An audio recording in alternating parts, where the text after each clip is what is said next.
welcome everyone to the Reward Builder Quarterly HR Power Hour.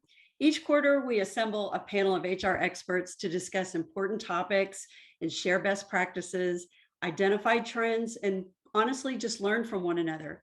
At Reward Builder, we're privileged to work with HR leaders every day. And in this forum today, we're going to harness the power of all the knowledge and experience of our HR customers that they bring to the table. Today, we have 5 HR leaders from various industries gathered to discuss the topic of keeping remote employees engaged. Before we do a quick round robin of introductions of our panelists, I want to first introduce myself and my co-moderator. My name is Jody Henson, and I'm a member of the Reward Builder Business Development Team. And please meet my co-moderator of today's Power Hour, Vicki Ravenel, Vice President of Sales at EE Incentives. Vicki, please say hello, and would you please do us the honors of introducing our panelists? Absolutely. So I am the Vice President of Sales and all things Reward Builder, and we are delighted to welcome our panelists today. So I'd love for you all to introduce yourself. Let us know how long you've been in HR and, of course, what organization you represent. And I'll start with Nicole. Hi, I'm Nicole Baxter, the HR specialist with Lifecycle Engineering. I've been in the HR field for about 10 years. Well, welcome. Thank you so much for joining us. Pat?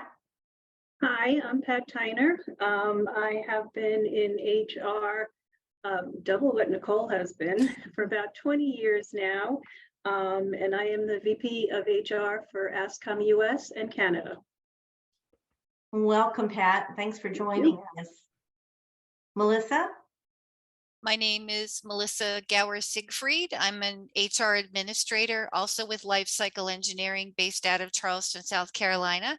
I have had my hands in some HR functions or more for over 20 years, but completely HR just for the last couple of years. Thank you, Melissa. And we're really glad you're with us. Thank you. Chelsea? Hi, my name is Chelsea Fochman. I am the People Operations Manager at Member One Federal Credit Union out of Roanoke, Virginia. So I have actually been in HR for only 6 years. Still logging up. Penny? Hi, my name is Penny Yance. I am the HR Business Partner Team Lead with Employers Advantage. I actually just had to do the math because I always claim what I don't know won't hurt me. But I've been in HR for 25 years. Believe it or not, and very excited to be here. Well, we're thrilled that you are, Penny. Thank you so much. And one of the things, as Jody said, we're here to get insights from all of you and learn from all of you as we do every day.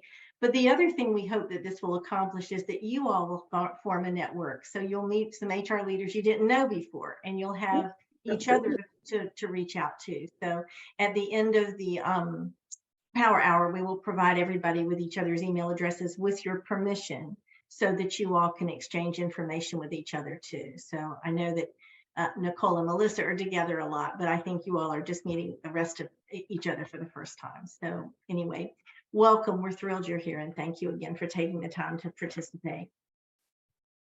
So I'm going to kick things off with our first question. And what we'll do is I'm going to address the question to one of you, and then we'll ask everybody else to jump in and add anything you have, any insights pertaining to their answer or to the topic. So Pat, a big one that we're all interested in is burnout. So how do you recognize the signs of burnout, particularly from employees that you're not interacting with every day? They may not work in the office. Obviously, they're in the field.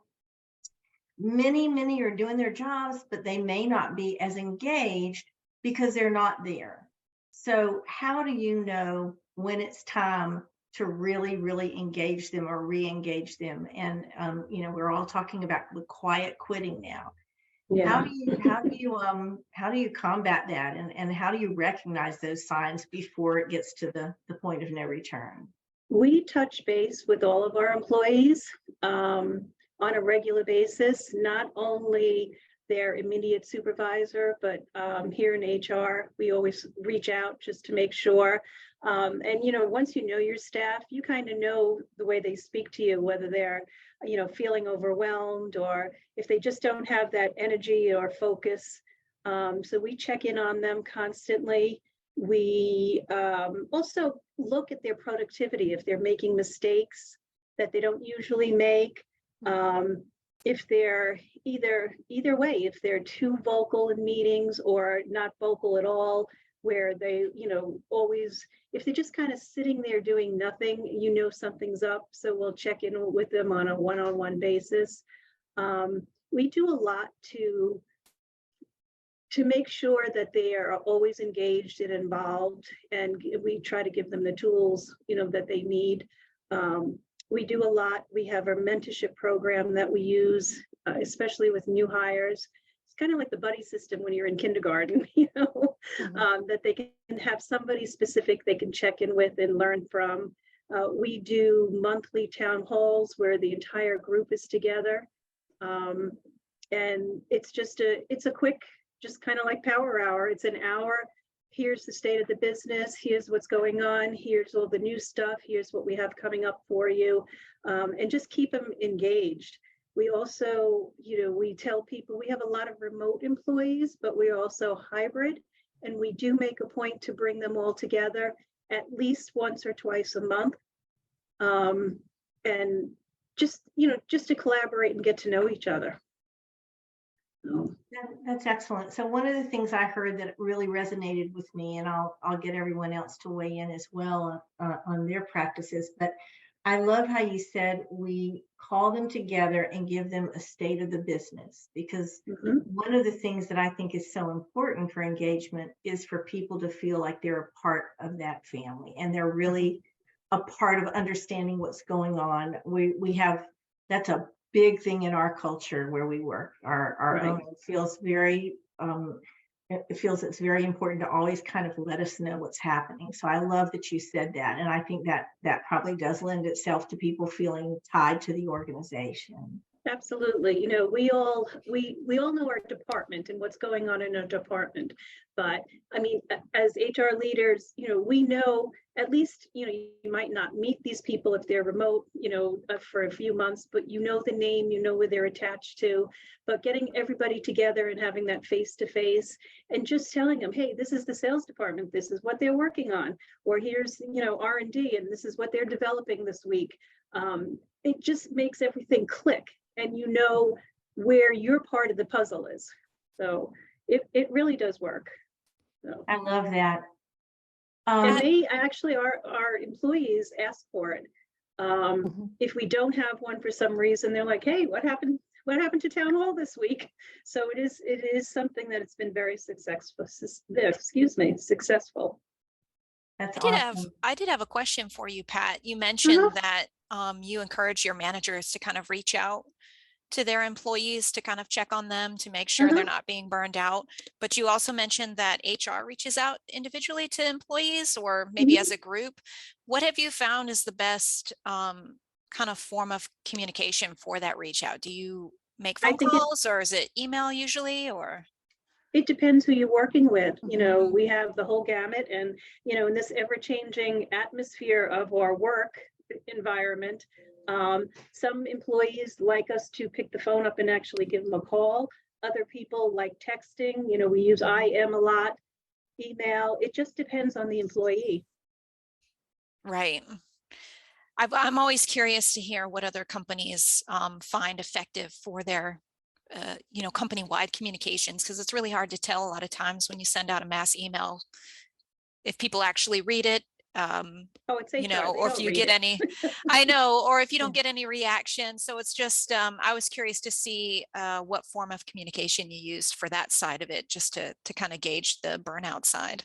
Yeah, most of the time we use Teams, and I can either, you know, do as we do now, have face-to-face, or we can just, you know, call through our Teams and just check in. It doesn't have to be long. Sometimes it's only 2 or 3 minutes, and, you know, hey, you know, how's everything going? Do you have everything you need? Anything you want to talk about? And I think they appreciate it. That's awesome. Yeah, I know like with our group, because our consultants are remote. And so just internally for Employers Advantage, one of the outlets that we have that we use as a communication tool is a program called Slack. And Yep. it's, you just message back and forth, and we have the different channels based upon, you know, if we have a help wanted channel, if somebody's needing help, we have a random channel where we do like jokes of the days and stuff like that, just to kind of relieve some stress and whatnot. And so that's proved to be good for our internal team. And then as far as the clients that we serve, we have a variety of things that they do too. But I mean, to kind of coincide with what Pat said, I think the more avenues for communication that you have, the better. But you want to make sure that it's effective means of communication. And I've found with a lot of my clients that for whatever reason, email communications doesn't always work if that's kind of your go-to, because they either glance at it or they don't read it all or something like that. So if I tell my clients, if you're going to do email, make it short, make it catchy, and then have another means of actually giving them the meat. So kind of like give them dessert first in the email and then follow up with a different method to give them the actual meat of the conversation to make sure that they understand. Absolutely. We also do what we call meetup groups. So if you have, you know, we have employees probably in most states of the country, but if you have 2 or 3 employees in one state and they're close enough to get together, hey, you know, let's go to Starbucks for an hour or two, and that group is engaged with each other too. So they know they have support right there when they need it.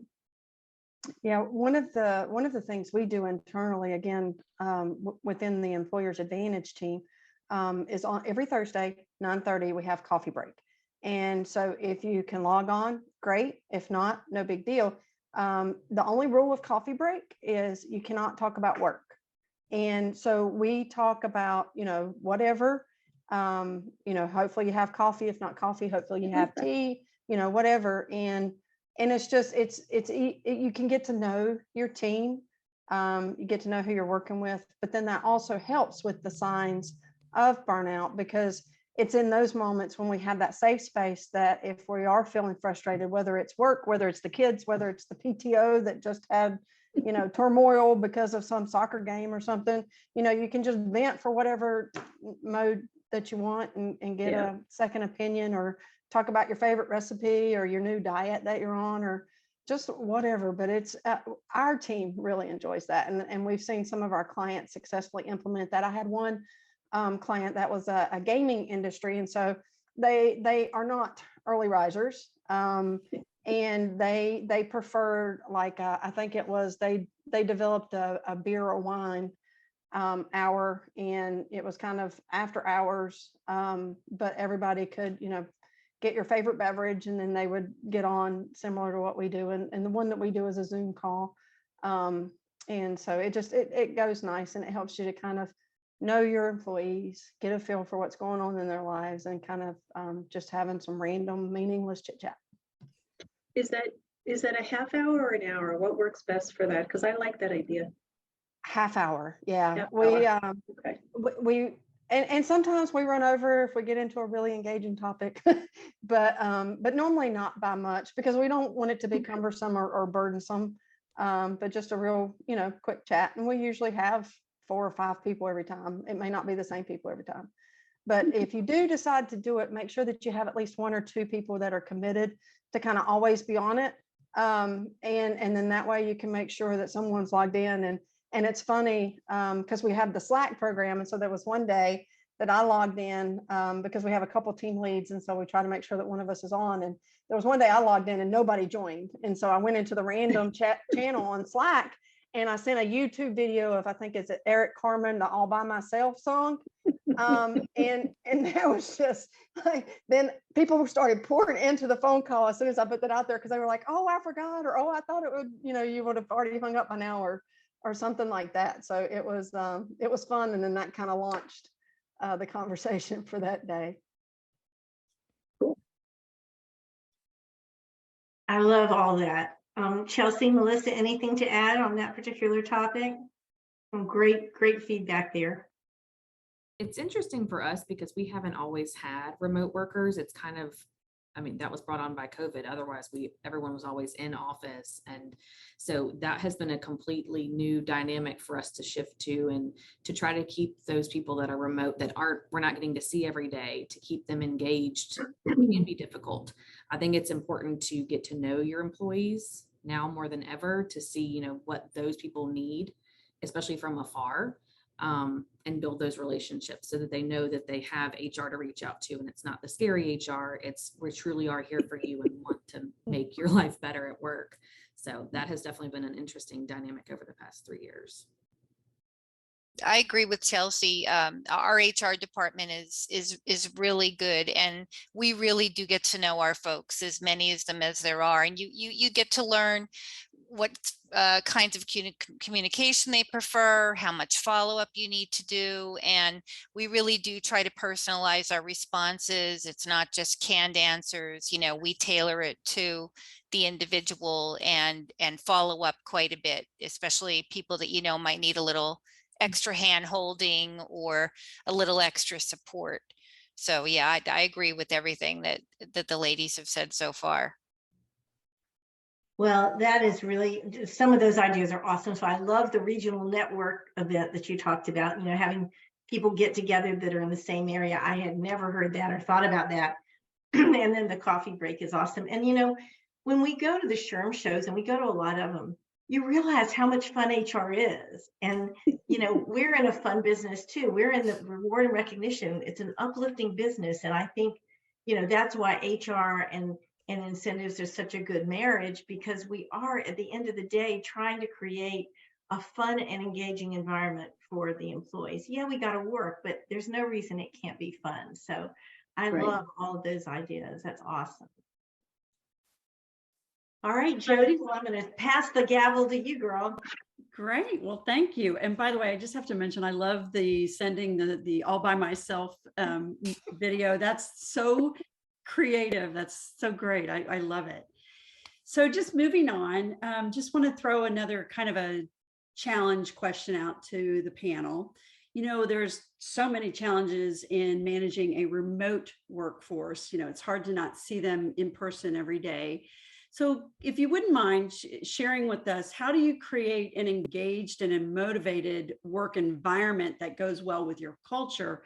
Every corporate culture is different, but so you've got to kind of customize it to what you're trying to promote in your culture.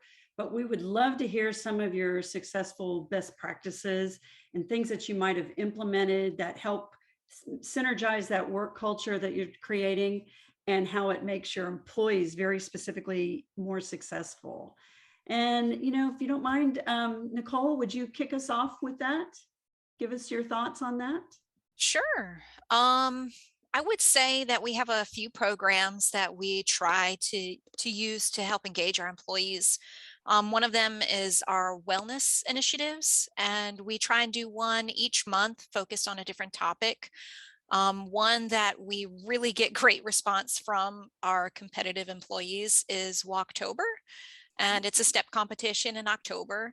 And that's really formed a lot of camaraderie, and it's kind of evolved over the couple of years we've been doing it. And one of the most recent evolutions of that is we ask for volunteers for team coaches. So we have 2 teams that compete against each other. So that way it's not just HR kind of like sending this out. We're getting involvement from some managers, and we try and get our CEO involved, and our executives to be on a team and kind of compete against each other. So that kind of I feel like promotes a bit of engagement and relationship building and communication between employees who don't normally work with each other, because they're all across the country. We have employees working remotely everywhere.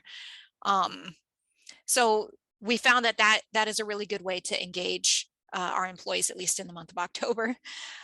We do also employ heavily WebEx teams.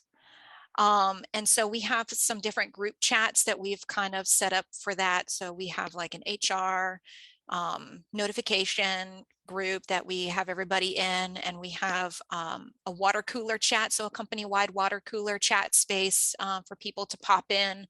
And the person who moderates that also does monthly water cooler like little meetings with different topics and things like that to kind of gather people together and get them talking. We also have I think it's usually weekly or bi-weekly broadcasts from our CEO, little 5-minute videos that he blasts out to the company. It's usually centered around where he's visiting, specifically business-wise, or anything big that's going on in the company. Just little blurbs from him personally that he sends out to everyone. It's real friendly and it's just engaging, and so it's nice to see that from him sent out to all of our employees. I think they really appreciate that. I love how you incorporate the corporate culture and the company goals of wellness into that initiative. That is such a great idea. People can do Walktober in their own area, and be successful at that. I think that's a great idea. Yeah. Chelsea, what about you? Tell us what you might be able to do. So similar to Walktober, we have Welloween, which is sort of like our wellness week in October. Apparently that's a popular month. But previously, like before COVID, it was so much easier because it was just held at our admin center and everyone was here. So we really had to change that entire thing when we had people go remote. So we actually started doing a lot more virtual. We would do kind of like the meeting space where we would just do a 15-minute meditation, or we would do yoga, and people could just join on the Teams chat, and we would have a video streaming, and they could do that if they wanted to, and cameras off so things weren't too weird. But it was just nice for people to still be able to come together and for them to realize that they're not forgotten about just because they are remote. I think it's very important to keep things stretched out to them so that they're able to be engaged and able to participate. We have changed a lot of the way we've done contests, and sometimes we do strictly remote contests just so it's only affecting those people, because we want them to be engaged and not isolated, because it can feel very isolating working from home. So we definitely want them to still feel included. So that's a great idea. We're going to note that when someone says, what else can we do? We've got to get these remote employees engaged. That's a fantastic idea. It's definitely, it's more difficult for sure than people we can post flyers around the break room and all of that, but those people don't see those things. So we want to make sure we're making them aware of events that are going on without, having it posted everywhere that it's like, okay, that's enough. We realize what's happening. So it's definitely a fine line there, but. Yeah. Great. Thank you for that. Penny, what about you?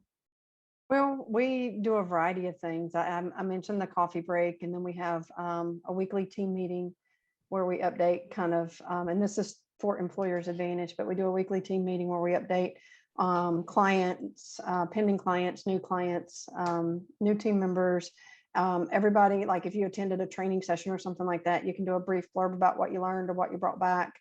And so we have that. And so that's good. We have the coffee break, which is successful. And then we also have, we utilize Bamboo HR for our HRIS platform. And so every quarter we do a 3-question, no more than 3, but just a 3-question check-in. And that's something new that we launched this year, because we want to make sure that we have the proper work-life balance. And so it's an easy way that we can just quickly ask 3 questions, and the questions change up each time. So they're not, pencil whipping, but very, very short questions just to kind of inquire how things are going with them, and making sure that they have the appropriate workload. And we've been very successful with people being honest to say, yeah, I could do a little bit more, or yes, I need some help. I'm kind of overwhelmed and swimming, but having to paddle very hard to stay above water, and whatnot. And then we do quarterly, similar to what Pat had said with their meetings. We do all come together once a quarter, and we do something. And so it's usually a 3-hour block, 3 or 4 hour block on a Friday afternoon. And so we'll have, like, for the first hour, we'll do work stuff, business updates, organizational updates, whatnot. But then the latter half is strictly for fun, whatever it is. The last time that we got together, we did, I think, like a chair masseuse And then we had some board games that we played. And so it's just, and we had like a taco buffet or something like that. So it's something nice. And I've been able to kind of recreate that with one of my clients, because they have managers that don't necessarily work together every day, but we want to have a camaraderie amongst them so that they can all be working together to take the facility to where it needs to go for the goals purposes. And so with them, I've been putting together quarterly team building. And so it's an external event, it's offsite in the afternoon. And it's something to have fun for them to kind of relax, lay back, but at the same token, there's some sort of a team building thing that's worked into that. Last month we did axe throwing. And so that went over really good. And then the time before that we did, we went and did a tasting at there's a local distillery here. And so they went and did a tour and a tasting of the facility. So we pick random things that we think would be interesting, that would engage conversation, get them to partner up with people that they don't normally work with on a day-to-day basis. And we've really seen the results in that, because they easily go to each other now and ask how they can help, or how we're performing here, or what's causing these issues. And so it's just nice seeing that come back. Wow. Melissa, anything to add from what Nicole mentioned? Two things I think are really worthwhile mentioning. We have started employee resource groups. So the first one that we kicked off was specifically for our veteran population, because we are government contractors. We do a lot of support for the government. So we have a lot of people coming out of the military after a significant amount of time. They need help transitioning into the commercial workspace.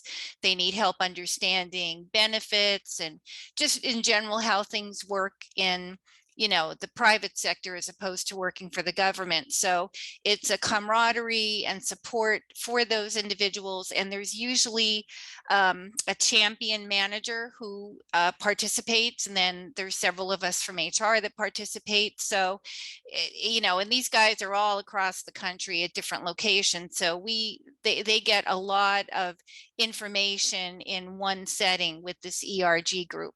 And it's something that we've just recently gone out to our employees again to solicit ideas for additional employee resource groups to see what other topics or communities might be important. They're still open to everyone. It's a good learning experience if you're not familiar with the particular community being supported. So that's something that we're really proud of.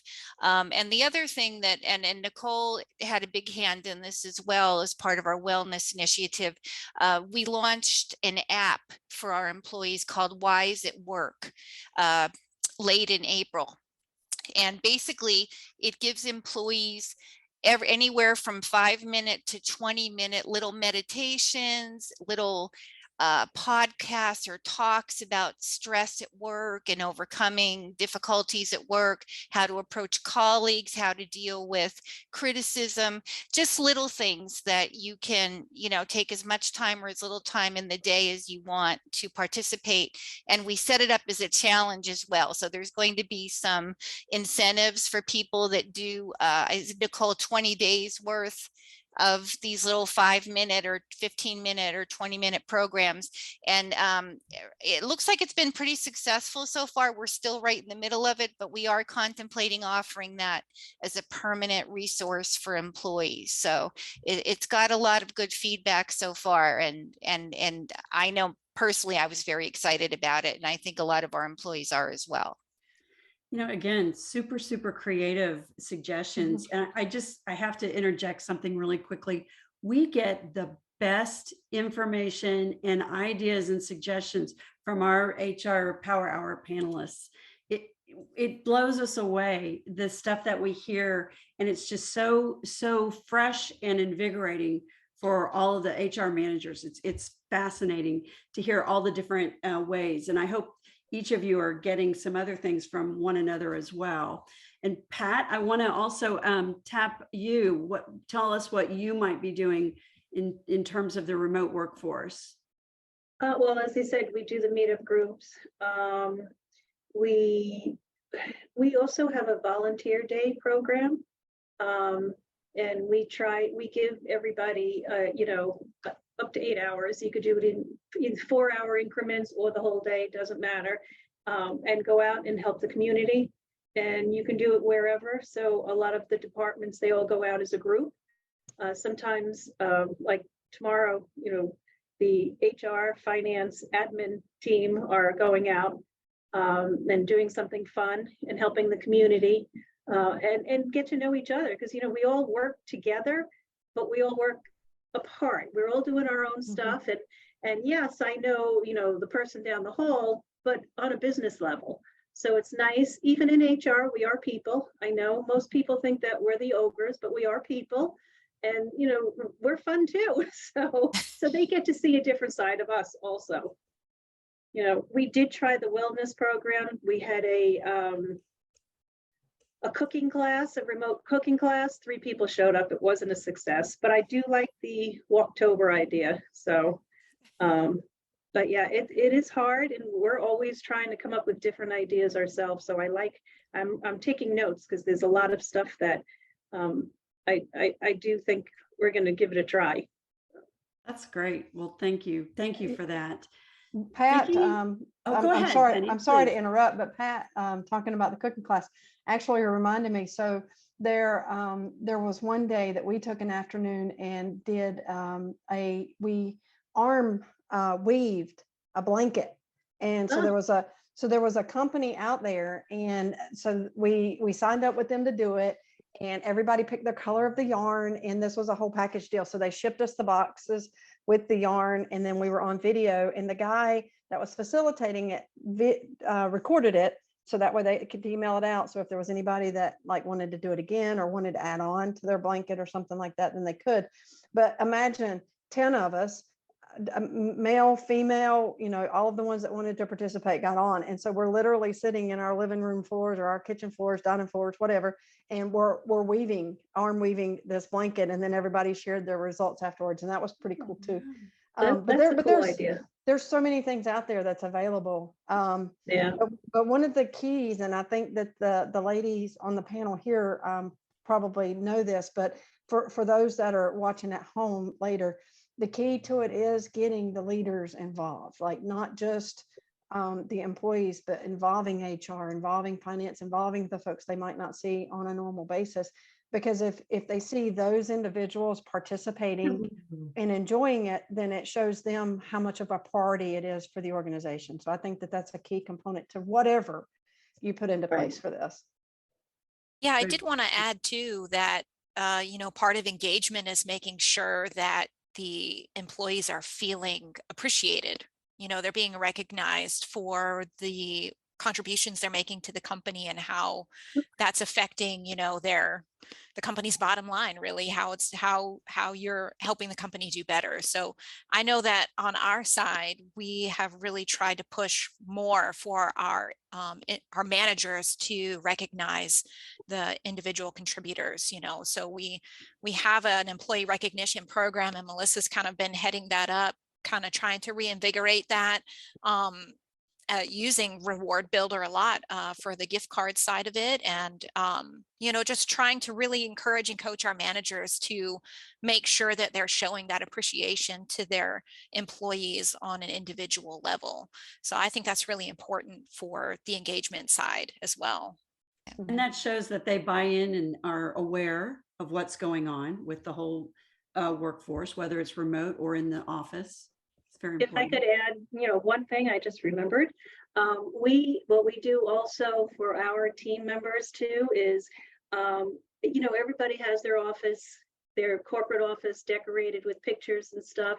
So what we did is we went out and said to our employees, give us your vacation pictures, landscapes, and that you would like other people to be able to see from different areas.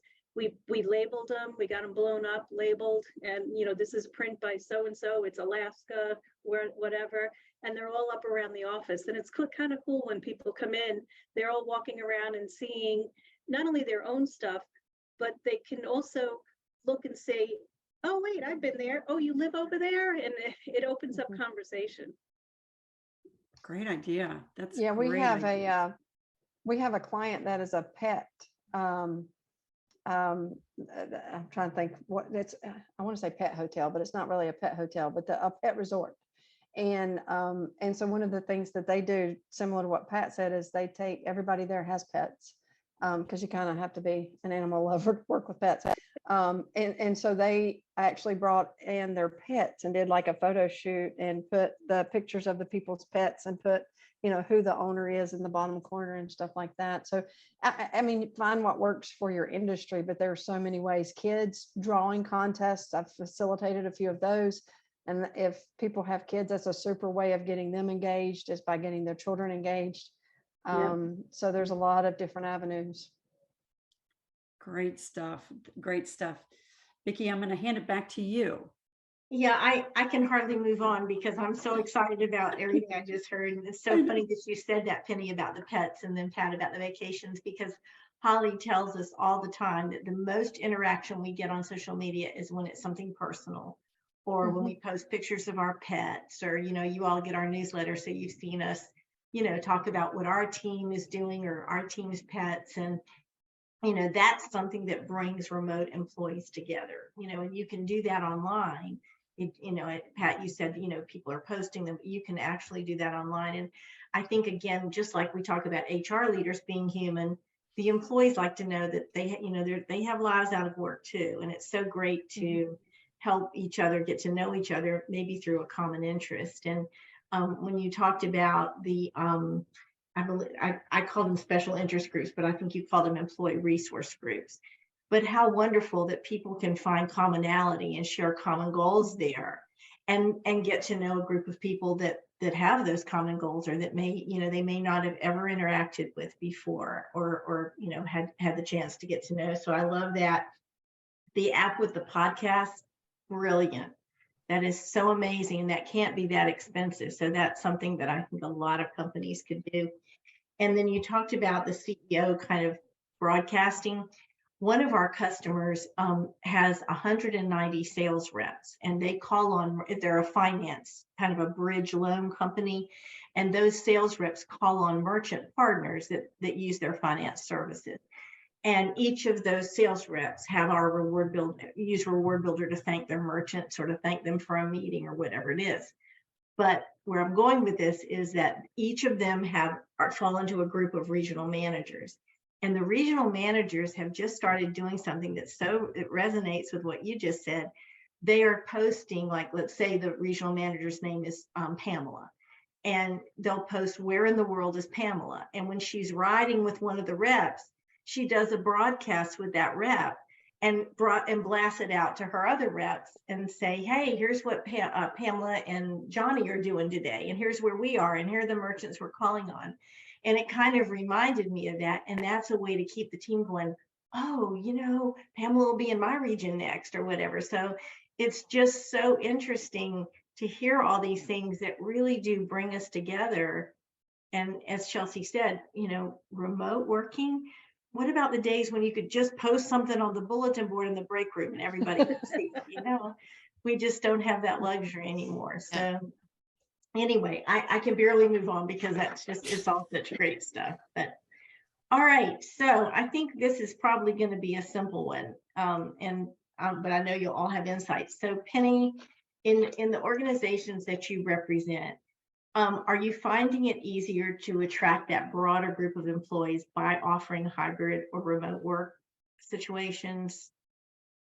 Well, it really depends. And because we have such a diverse client base, I mean, I do still have some manufacturing facilities that I work with that just, they don't have the option for remote. It just isn't possible. They have to be there every day.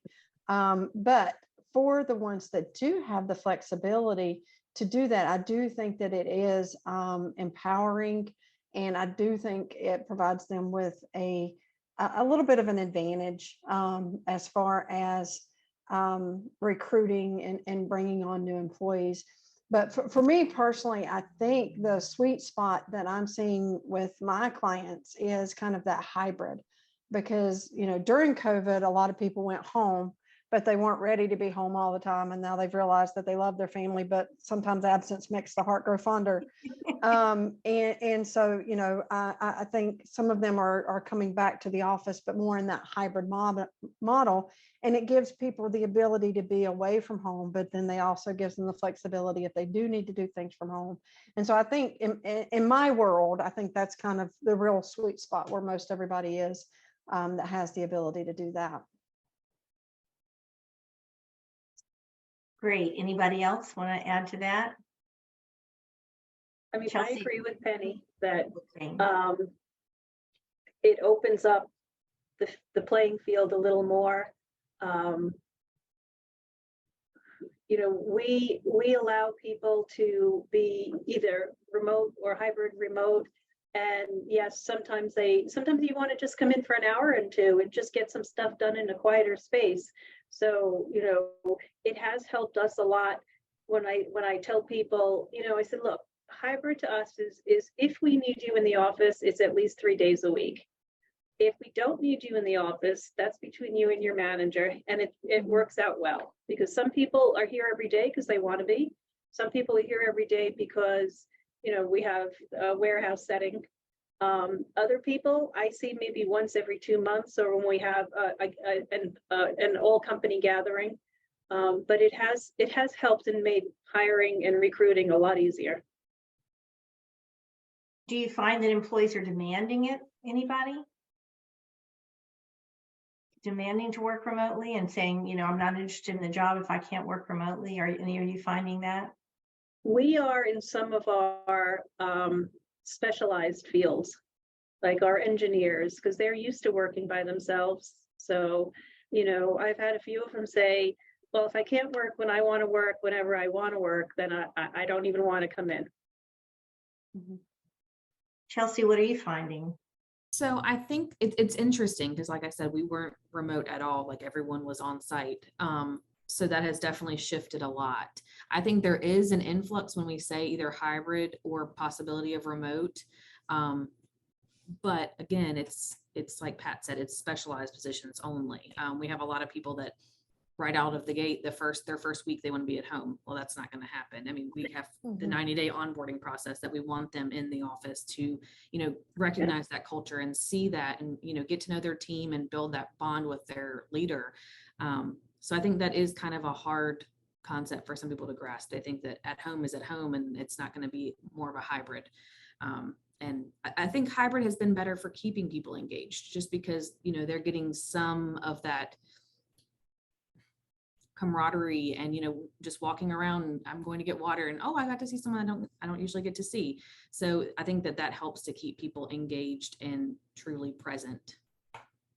Is it generational at all, Chelsea? Are you finding that the younger ones want to be at home, or do they want to be where they can socialize? I would hate to say 100% yes, it's generational, but I do definitely think the younger generations want to work from home. And it's definitely on their terms. Like I believe Pat said that, hey, I'm going to work from home, and, you know, this is what this is. And it's not always that simple, unfortunately, because, you know, if the performance isn't there, if there's attendance issues, there may be times where we have to bring them back in the office, unfortunately. But, you know, as long as things can be a good relationship and we've got good performance, then we generally don't have any issue with having the hybrid going on. And I think that's where it comes into play as far as being very clear and concise in your job descriptions and in your recruiting efforts.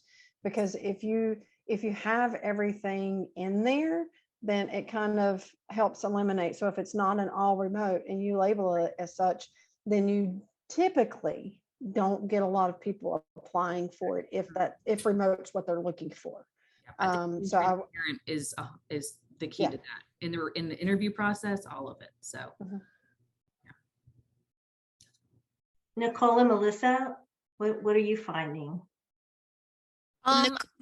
Oh, go. I reached out to our recruiting department because Melissa and I don't really have a lot of hands in the recruiting side.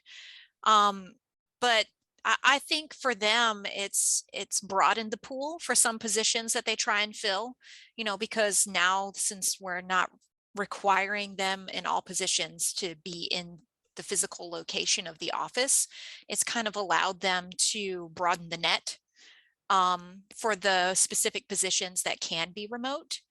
So I think that's been positive for us to be able to do that and maybe fill those positions a little bit quicker.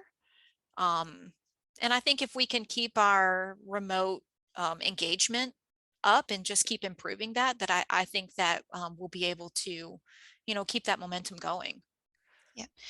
I think we've had some success not only with the recruiting with that flexibility, but also retention. Because and Nicole can back me up on this one. We've seen a lot of movement in our current employees, like they're moving across the country, like from Wisconsin to Hawaii and from Pennsylvania to Georgia, and and they're staying with the company because we try to offer as much flexibility with schedule and location as well. It can be tough because we do have a lot of specialized engineering positions, and those people are few and far between. So the telework has really opened up the pool for us, and especially with diversity too, needing to want, a diverse population of employees. So it's definitely been an advantage, I think, for us to be able to offer that whenever possible. I would definitely second the retention side of that, because a lot of our corporate side employees, as Melissa mentioned, we're just, our corporate office is in Charleston, South Carolina, but a lot of our corporate employees who were employed pre-COVID, and then COVID hit and we were allowed to go remote. That opened up a lot of options for them, because we found we didn't need to be in the office 24/7. And it was okay to be away and apart. So I think that opened up a lot of options for our current employees, like Melissa mentioned, and they were able to do what they wanted to do where they wanted to do it, right? So and being able to keep that the talent and the longevity of that, the knowledge of that employee, that's definitely a plus. Yeah, last week, it's interesting because we had I'm a member of the Low Country SHRM group. And the topic last week was recruitment and retention, which was a little coincidental, but they were all the HR leaders that were our members, and they were having a roundtable discussion and said that allowing for remote employees, now granted in Hilton Head, you've got a lot of resorts and everything, and again, they have to be on premise, but for some of the other industries, they were saying that allowing for remote employees had absolutely helped them broaden the playing field of who they could recruit. And certainly, I think, Melissa, to your point, retain, but that if they had narrowed it to people that just had to be in the office, and again, this is for non-resort or restaurant, but they had really been able to reach, cast a wider net and reach for more people. So kind of backed up exactly what you all are saying. Anything else that anybody wants to add on that topic? All right, great stuff. Thank you. All right, Jody. Well, that's interesting that it's broadened the playing field and in the candidates and retention, which is actually a perfect segue into the next topic that we want to ask you about, which really focuses on productivity. At the end of the day, we have to make things happen, and there's accountability in our jobs. So we'd really like to hear from you as to how you're tracking productivity among your remote workforce. And, are you relying heavily on your management team and their observations or their one-on-one meetings, or are you looking at metrics? Or, tell us what you're doing to keep a pulse on the productivity of your remote workforce, if you don't mind. Chelsea, kick us off if you can on what you're doing with that. Sure. Yeah, we do rely heavily on our leaders to, keep their people engaged, because I think a lot of it falls back on them, because if they're not portraying that they're engaged, then that trickles down very, very quickly. So we rely on them heavily to, if there's any holes in productivity that they are, assessing those as necessary. We are very big on coaching here. whether that's once a month, you're spending that dedicated time with that employee, once a quarter, whatever that may be, whatever that employee truly needs. Managers just have to realize that it's not one size fits all for all employees. But yes, we do rely on the metrics, but we also do rely heavily on those leaders that, you know, are the ones truly speaking with their employees on a regular basis and, you know, being present for those employees. Which helps with the engagement. Absolutely. Of course. Yes. Penny, tell us what you're doing along those lines. So the biggest way that we monitor it is client satisfaction is one thing for us. So because we each have, you know, our assigned client base that we work with, and so making sure that they are happy with the services that they are getting. And then the other thing that we do does kind of fall back on those of us who are team leads in the organization, because we're having calls bi-weekly with our team members, seeing what's going on, just kind of running through their client list. What challenges do you have? What successes have you had? And just covering those different kind of topics. And we do book those meetings for an hour. We don't necessarily always use an hour, but we want to make sure that we have appropriate time to talk through that. And then that's when we also do just the real quick check-in of, you know, how's your workload? How you feeling? Do you need anything? Is there anything, any resources that we can provide you?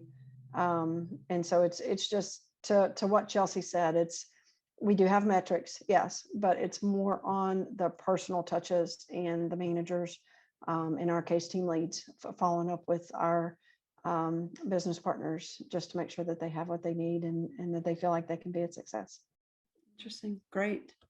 Pat, tell us what you've got on tracking productivity. Okay, like the lady said, you know, metrics works great, but they don't really work if you don't have the people engaged. So you can have all the metrics if you want, but you still have to talk to your people. So we do weekly team meetings, and a lot of it is on the managers. Yes, you know, they're responsible for making sure that their team is up and running and has everything they need to. They do check-in weekly. We also do one-on-ones. We have a large sales force that's remote. And as you know, they all have quotas. So we check in with them. Where are you? What's on the table? What do we have for the next month? You know, that comes up also in our town halls. This is what we have. This is what we're seeing. This is what we're hopeful for. So we're also, like every other company in this world these days, we're lean. So if you're not doing your job, it's pretty noticeable pretty quickly. So, but we, you know, we always have an open door policy. And if you are struggling, you know, we can figure that out pretty quickly, and we can try to get the people help. But, you know, yes, we do have we have an analytics department, and we do a lot of metrics, but numbers are nice, but people are people, and they need the hands-on touch. So we do a lot of that. You know, you make a good point, and, you know, numbers are easy, but if it was just numbers, we could have robots. And in fact, Right. we cannot have robots. We have to have that human interaction. So it really is important for that additional human engagement. You know, Melissa and Nicole, please weigh in on that. Tell us how you're managing the productivity of your staffs. I would say that it has a lot to do with relying on the managers, and we provide a lot of support and training to our managers. And we also have metrics in place. Most of the work we do is contract work. There's deliverables that have deadlines. So we have team leads and program managers, and we lean on them very heavily to stay engaged individually and as groups with their team on a regular basis. We give them the tools they need to stay engaged, and we're there to support them. HR, upper management, whatever they need, you know, if it comes to light that something's necessary. But we set a lot of expectations, and we expect our managers to stay engaged and know what's going on with their people on a daily basis, on a weekly basis. You really have to be successful. And, you know, the metrics will show us if there's a problem, but we like to think we have things in place that'll avoid it getting to that point where someone up above has to say, hey, what's up with these numbers? They're not looking so good. So we try to just be supportive and provide as much training and education to our folks as possible to stay engaged. Anything with that, Nicole? No, I think Melissa hit the nail on the head with that one. Good feedback though. And it's good to hear. I heard from every one of you that it's not just about the numbers. It's really about having those human interactions, which really brings it home and actually will probably put you over the hump when you actually are trying to make some measurable goals and some successes. You know, Vicki, any comments from you? You're muted, Vicki. Has not known that. Sorry. I think one of the things that resonated with me was the clear expectation.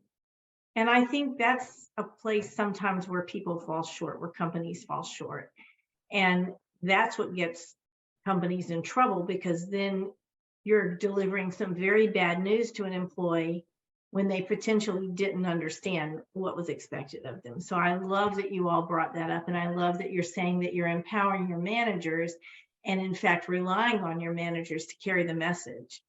And that again, you know, we believe in a trickle down organization. If the managers aren't engaged, the employees aren't going to be engaged and nobody's going to produce anything. So I loved hearing all that. That's great. I think it's important too, and I guess I should have thought of this earlier, but our CEO is very involved, and when he does those weekly news blasts that Nicole had mentioned earlier, he is mentioning the small things that are happening around the company. He is pinpointing what's happening and who's doing it and recognizing small achievements, big achievements. So I think that goes a long way too with engagement with people realizing their value to the organization and being made to feel important and appreciated. And I think that works well for us.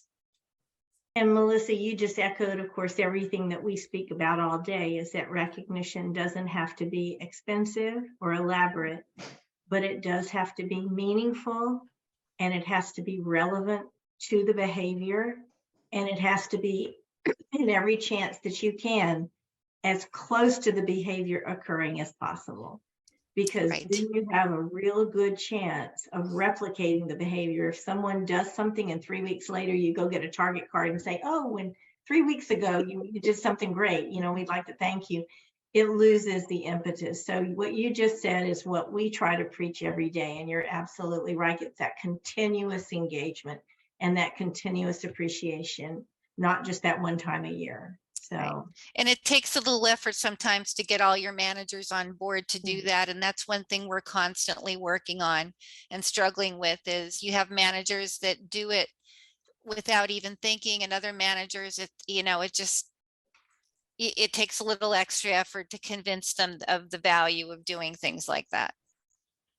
Yeah, I would say too, it's not just convincing of the value, but trying to, you know, from an HR standpoint, to remove the barrier of what it may be that, you know, the reason why they might not be doing what they're doing, you know, make it easy for them, you know, explain why it's good, but then also give them examples of how to do it that are easy, you know, it's a simple phone call, or, you know, you just send them a message on chat, or just shoot an email right afterwards and tell them how great they did on whatever it is, whatever project they were doing, even if it was small.